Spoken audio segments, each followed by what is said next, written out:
Salut, messieurs, mesdames, personnes non binaires. Aujourd'hui, avec mes amis les lapins crétins, on va faire une petite partie de Vampire la Mascarade. Ça vous tente? Ah ouais, ils sont enthousiastes. Ils sont enthousiastes. Tu joues quoi, toi? Ouais, Broja! Ok, tu joues un Broja, et toi, tu joues quoi? Un Ventru! Quoi? Ah, je déteste les Ventrus! Mais moi, je déteste les Brojas!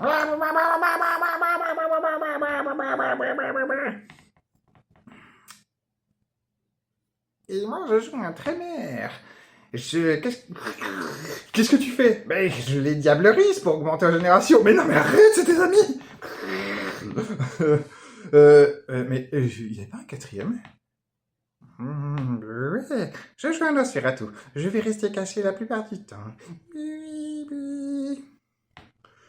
Ok. Bon, salut, messieurs. Oui, ça, c'était mérité. Salut messieurs, mesdames, personnes non binaires, on va commencer donc une nouvelle série qui est dédiée au roleplay. Bah oui, parce que ce soit moi ou les copains, on parle pas assez souvent de jouer un personnage, voilà, c'est toujours les conseils. Allez, grosso modo, les 80% des contenus, c'est conseils ou MJ. 10% ça va être création de jeu, puis voilà, il y a ce petit 10% aussi de conseils aux joueurs qui sont, pour moi, c'est vraiment très très important, il faut en parler. Donc on va faire une petite série là-dessus. Et aujourd'hui, alors bon, après, ça reste quelque chose qui est intéressant pour, tu verras, du point de vue bien sûr MJ, et également du point de vue création, hein. C'est la notion de personnage. Et donc là, aujourd'hui, on va parler de mon point faible. Vraiment, je dois avouer, c'est un truc que je fais pas très bien. C'est la création de groupes de personnages. C'est pas évident, c'est pas évident. Des fois, on n'est pas aidé par les jeux. Je suppose que tu as reconnu dans l'exemple petit sketch de départ ce fameux exemple de ce que Romaric Briand appelle la coterie de l'impossible. C'est-à-dire, dans Vampire la Mascarade, on est censé créer une coterie, c'est-à-dire une assemblée de vampires qui sont censés bosser ensemble. Et en fait, par le système des clans, généralement, les clans de vampires peuvent pas se piffer entre eux. Donc en fait, tu te retrouves à devoir faire bosser ensemble des vampires qui ne peuvent pas se blairer ou qui sont vraiment assez incompatibles, quoi. Donc qu'est-ce qu'on fait? Est-ce qu'on jette l'éponge ou est-ce qu'on trouve un moyen de mettre du ciment là-dedans, quoi? Bien sûr, je te renvoie, j'ai dû faire un ou deux contenus sur le PVP, donc je te renvoie à ça aussi, hein. Bon, ça fait aussi une transition parfaite avec le contenu précédent qui était d'ici on joue des personnages identiques. Alors là, on parle du cas inverse, c'est-à-dire que les PJ, au contraire, ils sont dans notre contenu là aujourd'hui, les PJ sont vraiment plutôt dissemblables entre eux. Ils sont tellement dissemblables qu'on se demande comment ils vont travailler ensemble, quoi. Bon, du coup, je suis désolé, c'est pas un contenu pour du solo, encore que, hein. Bon, si en solo, tu peux être en groupe avec des PNJ, ou tu peux aussi, moi c'est un truc que je fais régulièrement, jouer du solo avec plusieurs personnages. Mais je trouve que ce problème de mésentente au sein du groupe, ça se pose moins parce que on va dire que tu vas arrondir les angles, quoi. Par exemple, quand je joue plusieurs personnages, si je suis sur une aventure, tu vois, je sais pas, un dungeon crawl par exemple, bah, je vais les faire jouer un peu comme d'un seul homme, quoi. C'est-à-dire que il y a une cohérence. Et si je joue plus drama, bah là je vais aller sur du PVP directement, quoi. Plutôt, tu vois, le groupe il va voler en éclats. Euh, Mais bon, bref, c'est dans les deux cas, c'est pas ce dont on va parler aujourd'hui. C'est vraiment un cas, on est en multi, c'est-à-dire que chaque personnage est incarné par une personne différente et comment on peut amener un peu de concorde, de cohésion là-dedans, alors que chacun a voulu faire son petit personnage bien unique, bien à lui, et bien antagoniste des autres. Bon, pour revenir à mon cas personnel, moi je pense que je suis assez bon, si tu veux, pour concevoir des individualités percutantes et articuler une intrigue autour, quoi. C'est ce qu'on appelle le jeu character centered. Donc ça va, mais souvent, c'est vraiment la cohésion du groupe qui pêche, quoi. Et du coup, on va rapidement arriver au PVP, par excès de drama ou par excès d'objectifs personnels disjoints, ou tout simplement, le groupe va s'éclater, où il va y avoir un sentiment de confusion et de désintérêt pour les joueurs, quoi. C'est-à-dire que soit les joueurs comprennent que, ouais, ok, le groupe est en mousse, bon, tant pis, voilà, c'est le jeu de rôle, on reste tous dans le minibus, on se pose pas la question, et bon, du coup, c'est un peu gaze. Ou alors, on voit bien que le groupe est en mousse, et du coup, ça nous énerve, ça nous fatigue. Donc, pour essayer de résoudre notre problème d'aujourd'hui, on va aller chercher un peu de biblio. Il y a un article qui s'appelle La vie d'un groupe sur PTG-PTB. Alors, ça parle plutôt du groupe de joueurs, mais bon, il y a quand même le groupe de personnages qui est présenté comme outil, justement, dans la vie d'un groupe de joueurs.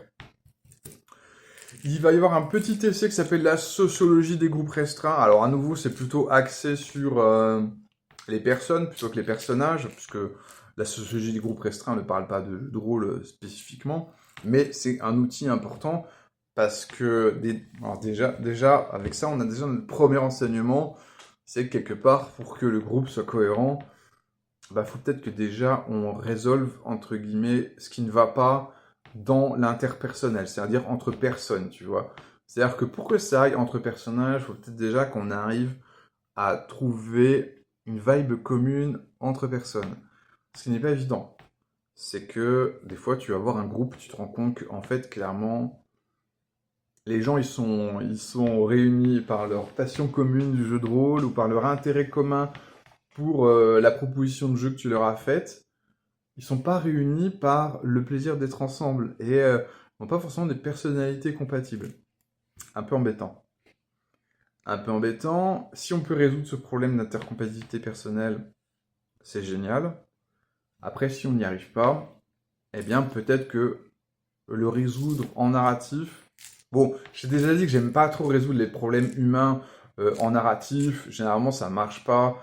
Entre guillemets, c'est un peu un pansement sur une jambe de bois. Mais bon, des fois, ça peut marcher.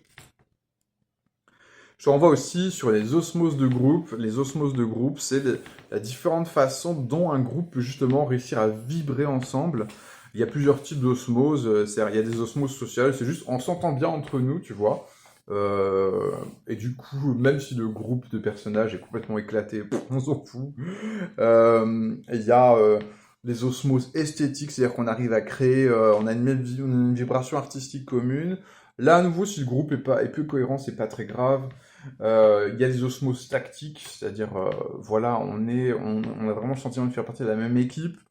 Et là, du coup, la cohésion du groupe de personnages va se faire par l'aspect combinatoire en traits tactiques et tout. Donc, très bien. Et puis, on a l'osmose morale, qui a un peu ce truc de... on est tous et toutes là pour se prendre une expérience marquante dans la gueule et tout. À nouveau, ça peut très bien ne pas... Là, on peut à nouveau se passer d'une cohésion de groupe. C'est-à-dire que du coup, dans l'osmose morale, on peut très bien aller vers le PVP, tu vois. Bon, bref. Commentaire de Guillaume Rioux.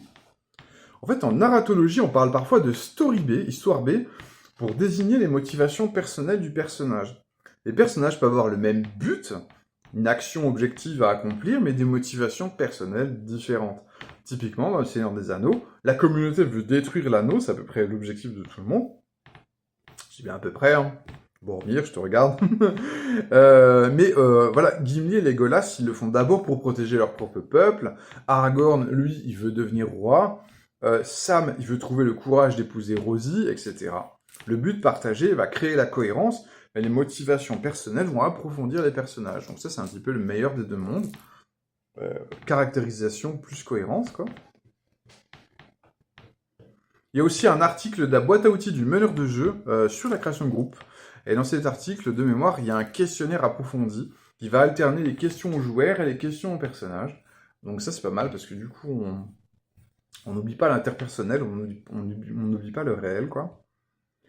Et de mémoire, à nouveau, leur conseil, c'est plutôt de créer le groupe avant les persos. Ce qui paraît évident, effectivement, si Ah, je suis désolé, voilà. Je pense que vous avez entendu une vibration, j'en suis bien désolé. Vraiment que je pense à mettre à ne pas déranger avant de lancer une vidéo. De temps en temps, vous avez des parce que j'oublie de mettre le mode avion, quoi.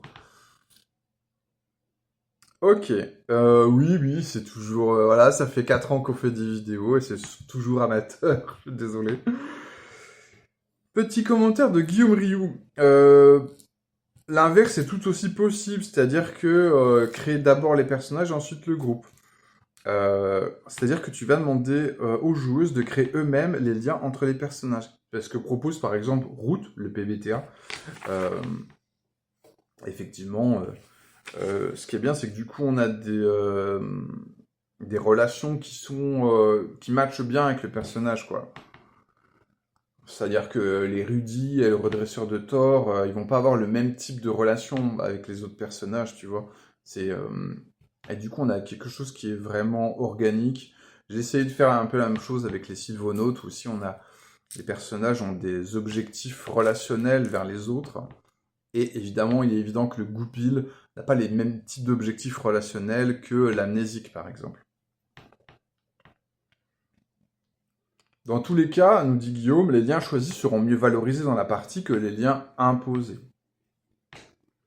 Donc, ça peut être pas mal, effectivement, de demander aux joueuses de se positionner, que ce soit choisir entre plusieurs types d'objectifs et vers qui tu les pointes, hein, ce qui est l'approche de route, des sylvonautes, et puis pas mal de PBT en général, ou que ce soit juste en faisant un brainstorming, en disant, bon, bah, qu'est-ce que vous voulez avoir comme lien entre vous, quoi. On peut aussi donner, nous dit Guillaume, une suridentité au PJ, un élément caractérisant leur véritable nature, ce qui relègue leur caractère et leur métier au second rang. Alors, quelques exemples, nous donne Guillaume. Dans Sens de Romaric Briand, les PJ sont des bugs qui ont échappé au déterminisme par leur moment de naissance spécifique. Donc voilà, ils peuvent être un peu diversifiés, mais ils ont ce truc-là en commun, quoi. Ils sont tous unis par la prophétie.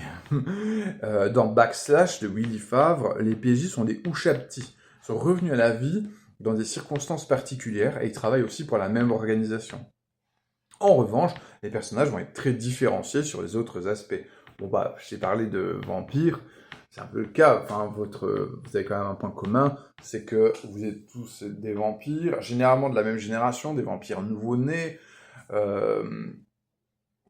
obligés de travailler également pour le même prince et tout, donc quand bien même je trouve que Vampire est un jeu avec une caractérisation assez forte, notamment par le principe de clan qui va quand même bien différencier les vampires entre eux, mais c'est vrai quand même qu'on a ce truc global, quoi. Même si, bon, je trouve que dans Vampire, c'est pas suffisant, quoi.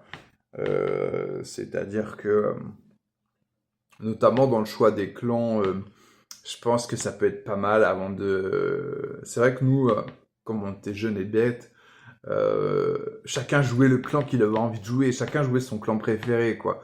Que les clans sont incompatibles entre eux, on se posait pas trop la question, et du coup on laissait le truc exploser au bout d'un moment, alors que on aurait peut-être dû se demander, attends, est-ce qu'on peut pas essayer d'avoir une combinaison de clans qui fonctionne un peu, parce que je pense que c'est possible en réalité.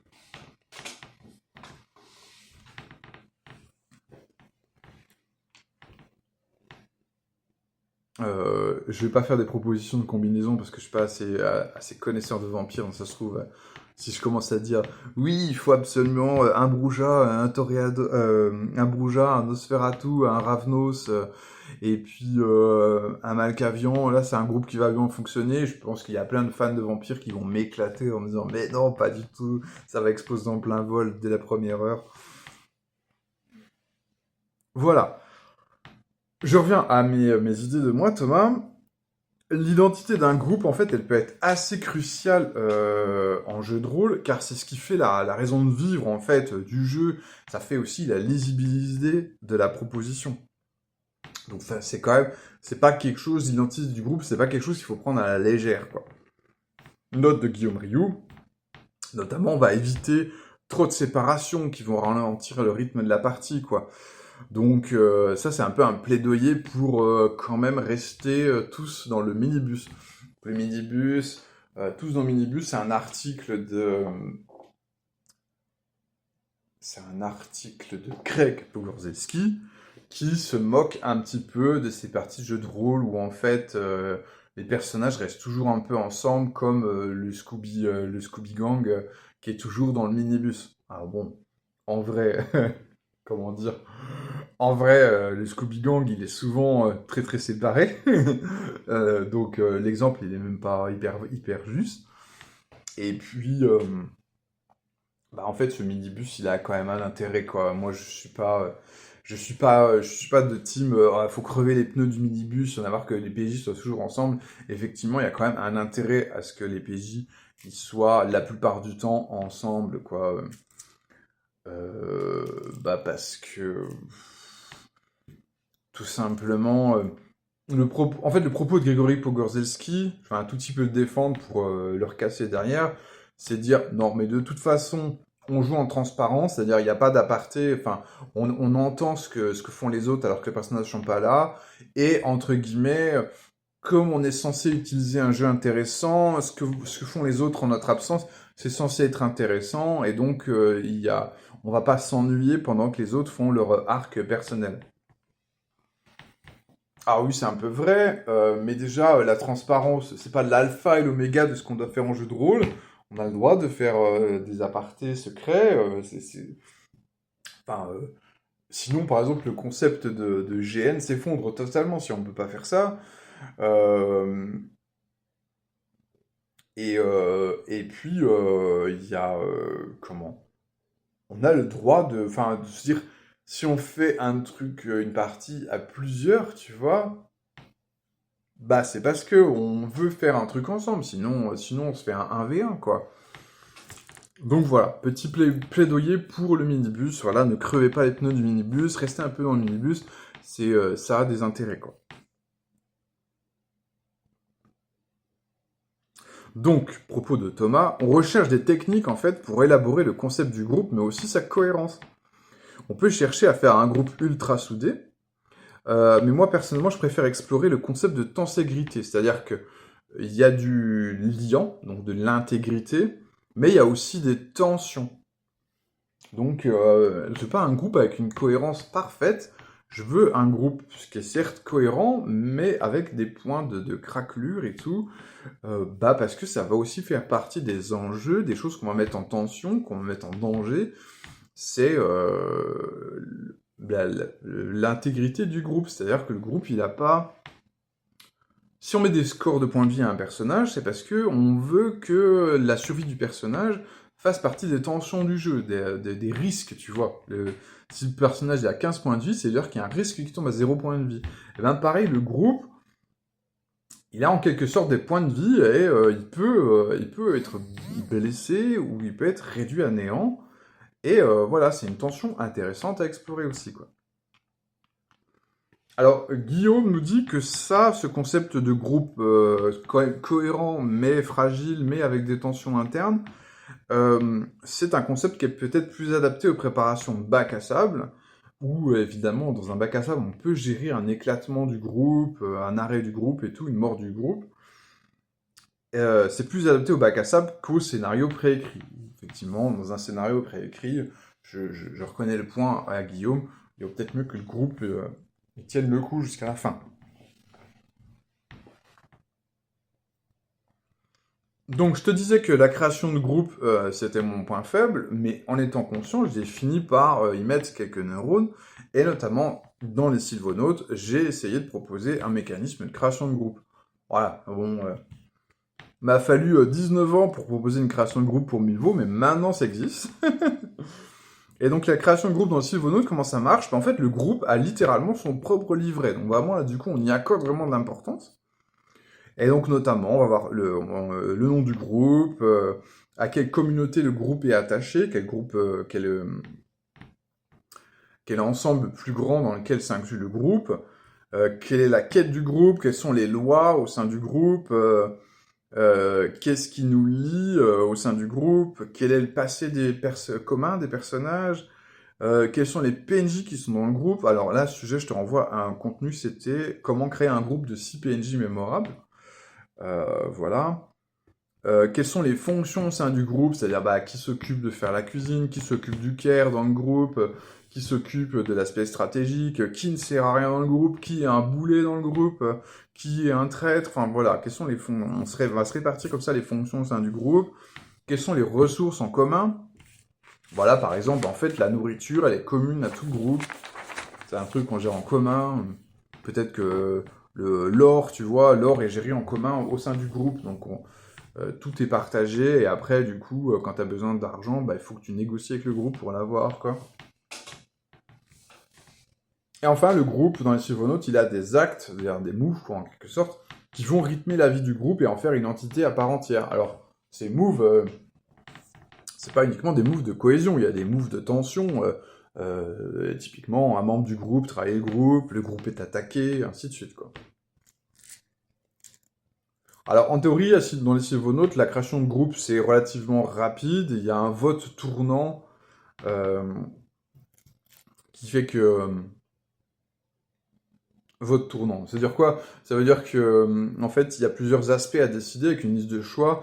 Et donc, toi, tu vas décider pour l'aspect 1, toi, tu décides pour l'aspect 2, toi, tu décides pour l'aspect 3, ainsi de suite. Donc, c'est pas vraiment des votes, hein, pour le coup, du coup. Donc c'est relativement rapide en faisant comme ça. Parce que si on se met d'accord, si on essaie d'avoir l'unanimité pour chaque aspect, c'est infini, hein. Et donc grosso modo, il faudrait avoir une demi-heure pour la procédure complète. Alors en one shot, honnêtement, ça vaut guère le coup. Une demi-heure, c'est trop long juste pour créer le groupe. Et donc là, dans ces cas-là, je vais accélérer la procédure, voire je vais créer le groupe en solo. Comme moi, j'ai très rapide à créer mon personnage, voire des fois, sur les Sylvonautes, j'ai pas de personnage, je maîtrise. Bah, du coup, pendant que les autres créent leur personnage, moi, je crée le groupe et je leur dis, voilà, bon, je vais proposer un groupe comme ça, voilà. Il y a tel PNJ dedans et tout. Par contre, une demi-heure de création de groupe, pour de la campagne, c'est ultra rentable, quoi. On est content, on a un bon groupe bien solide, on a toute une campagne pour l'explorer. Voilà, ça vaut vraiment le coup, quoi. Alors, on peut consolider tout ça, euh, notre groupe, on peut consolider avec des règles d'entraide. Alors, Guillaume Rioux nous mentionne marche-branche. Par exemple, il y a une difficulté. Chaque jet de dés a une difficulté selon le nombre de participants. C'est-à-dire que plus il y a de membres du groupe qui s'intègrent dans l'action, plus l'action est facile à réaliser. Voilà, c'est une règle d'entraide, pour le coup, vraiment très très basique, hein. Il y a d'autres systèmes avec d'autres règles d'entraide, hein. On peut avoir des bonus, malus dédiés au groupe, c'est-à-dire, je sais pas, ouais. Par exemple, le groupe peut avoir une réputation qui nous donne des bonus, des malus. On peut avoir des bonus, malus suivant que ce qu'on fait est raccord avec comment dire, avec les valeurs du groupe, tu vois. On peut aussi avoir des bonus, malus en fonction, tu vois, des ressources du groupe ou des pénalités globales du groupe, ainsi de suite, quoi. On peut envisager d'avoir de l'XP de groupe ou de l'XP de guilde. Par exemple, dans Sodalitas, en fait, c'est pas les personnages qui prennent des XP, c'est le QG de la guilde des personnages. Et du coup, ce QG va se doter, enfin, en récupérant des XP, ce QG va se doter de nouvelles salles qui peuvent profiter au PJ, parce que du coup, il y a une salle d'entraînement, du coup les PJ vont être plus forts à la bagarre, il y a une salle avec des parchemins de magie, donc du coup on a un peu plus de sorts, et ainsi de suite. Ce qui est d'autant plus pratique, si tu veux, c'est que avec ce concept de guilde qui prend des XP, eh bien on peut jouer plus facilement en table ouverte, c'est-à-dire que eh ben, tu fais venir un nouveau personnage, il profite tout de suite des acquis du groupe, quoi. Il repart pas de zéro, quoi. On peut aussi veiller à l'équilibrage au sein du groupe. Par exemple, dans Marche-Branche, bah, ce sont les plus bas niveaux qui vont prendre de l'XP en priorité, quoi.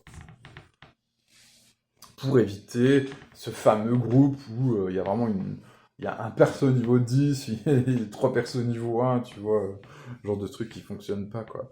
Enfin, sauf s'il y a avoir des joueurs qui sont très RP et qui sont capables de tirer un truc intéressant d'une différence comme ça de puissance. Mais la plupart du temps, ça fonctionne pas de ouf, quoi.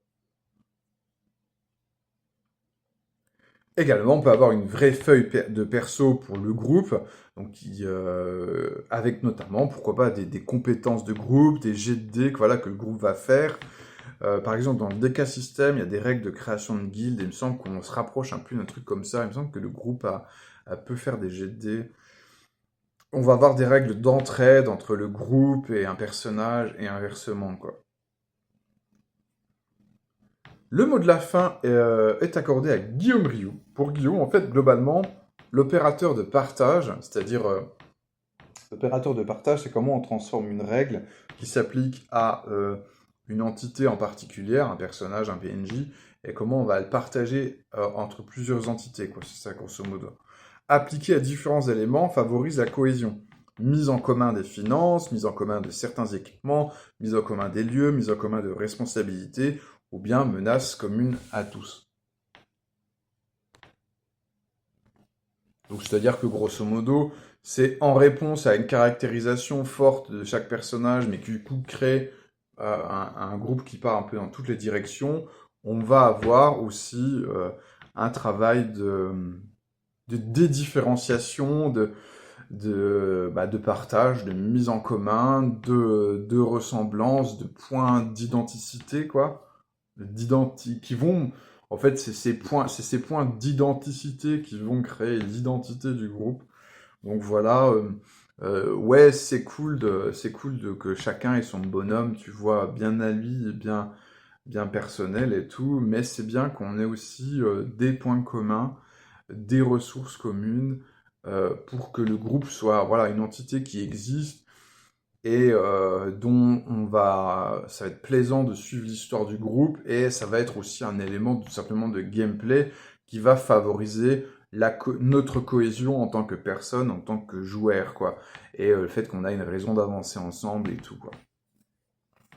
Donc c'est aussi, en fait, c'est littéralement un élément de bien-être, hein, quasiment de sécurité émotionnelle. Voilà, avoir un groupe cohérent, c'est quand même quelque chose qui peut beaucoup nous aider, donc ça méritait bien un contenu. Et on se dit à la prochaine, on va continuer à parler de roleplay, je sais pas de quel sujet exactement, mais je suis sûr que je vais pouvoir te compter parmi nous. Allez, ciao!